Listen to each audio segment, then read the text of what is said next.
सुप्रभात बच्चों, आशा है आप सभी अच्छे होंगे। आज हम पाठ 7 पढ़ेंगे।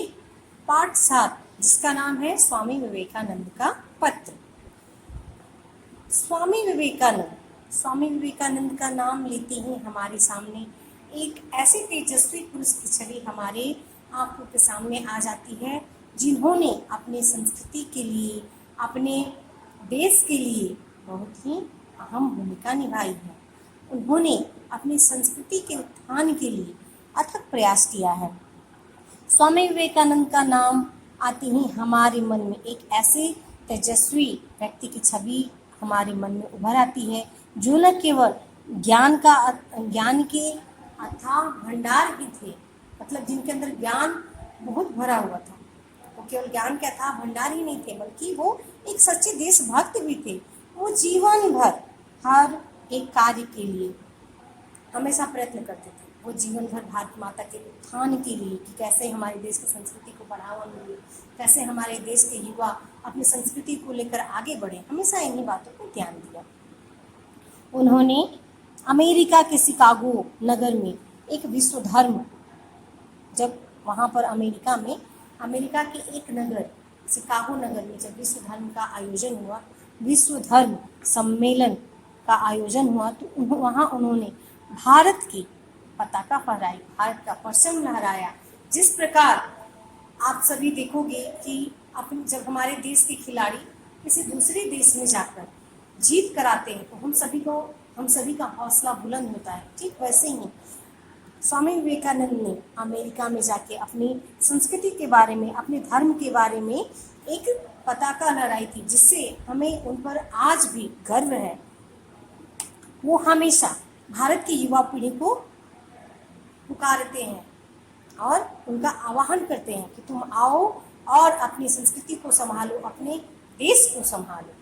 तो आइए हम अपनी कहानी की ओर चलते हैं। स्वामी विवेकानंद ने एक पत्र लिखा था। इस पत्र में उन्होंने अपने नव युवकों का आह्वान किया और उन्होंने कहा कि हे वीर हृदय युवकों, यह बड़ी संतोष की बात है कि हमारा देश तरक्की कर रहा है, हमारी संस्कृति तरक्की कर रही है। उन्होंने अपने मित्रों से कहा कि हमारी संस्कृति, हमारा संस्कार, ये सब तभी आगे बढ़ेंगे जब मनुष्य के अंदर अकपटता ना हो। अकपटता का मतलब होता है कि कोई दुष्टता ना हो, मन में केवल प्रेम हो और धैर्य बना रहे। उन्होंने कहा कि प्रेम ही जीवन है और यही एकमात्र नियम है। स्वार्थ परता यानी अपने मन के स्वार्थ को कहते थे कि दूर भगाओ और दूसरे की मदद करो, क्योंकि दूसरे की मदद करना ही जीवन है और दूसरे की मदद न करना मृत्यु के समान है।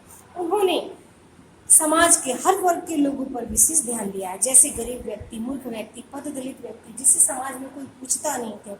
वो कहते हैं कि ऐसे लोगों के प्रति अपने मन में संवेदना लाओ, उनके दुख को समझो, उसकी भावनाओं को समझो, क्योंकि अगर तुम एक सच्चे व्यक्ति बनकर काम करोगे, उनके दुख को समझोगे, तभी तुम आगे बढ़ोगे।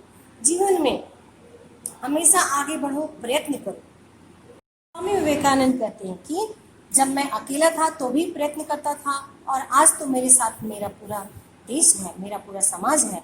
तुम धीरज धरो और अपने चरित्र का निर्माण करो। ना पैसा काम आएगा, ना यश काम आएगा, और ना ही शिक्षा काम आएगी। काम आएगा तो क्या काम आएगा? आपका धैर्य, आपका चरित्र। हमारे सामने सबसे बड़ी समस्या है कि हम लोगों को आज़ादी तो मिली है, लेकिन अपने मन की बात को कहने की आज़ादी नहीं मिली है, और ना ही हमें अपने ढंग से रहने की आज़ादी मिली है, और ना ही हमें खान पान आज़ादी, किसी प्रकार की आज़ादी नहीं मिली है। हमारे पूर्वजों ने तो हमें आज़ादी दिलाई, लेकिन आज़ादी पूर्ण रूप में नहीं दिलाई। हमें अपने आप को आगे बढ़ाना होगा, हमें अपने आप को उठाना होगा शिक्षा के माध्यम से। वो कहते हैं कि हमारे समाज में कोई भी व्यक्ति हो, चाहे वो साधु हो या संत हो, कितना भी महान व्यक्ति क्यों ना हो, अगर वो गलती करता है तो उसे सजा मिलनी ही चाहिए, चाहे वो किसी भी वर्ग का, उसे अवश्य सजा मिलना चाहिए, ताकि आगे आने वाली पीढ़ी इस चीज़ को जाने और कोई गलती ना करे। वो कहते हैं कि हमारे देश में हमारे देश को आगे बढ़ाना होगा। और हमारा देश कैसे आगे बढ़ेगा? तो शिक्षा के माध्यम से आगे बढ़ेगा। ठीक है, वो बच्चों से कहते हैं, युवकों से कहते हैं कि अपने आसपास अच्छे लोगों को एकत्रित करो, अच्छे लोगों का समुदाय बनाओ, उन्हें एक जगह इकट्ठे करो, ताकि वो एक जगह इकट्ठे होकर सारे समाज में फैल जाएंगे, पूरे देश में फैल जाएंगे। और हमारे पूरे देश में अच्छे लोग जब प्रचार करेंगे तो यह अच्छा उसका परिणाम निकलेगा और हमारी संस्कृति और विकास करेगी। इसी में उन्होंने एक उदाहरण दिया है। उन्होंने किसका उदाहरण दिया है?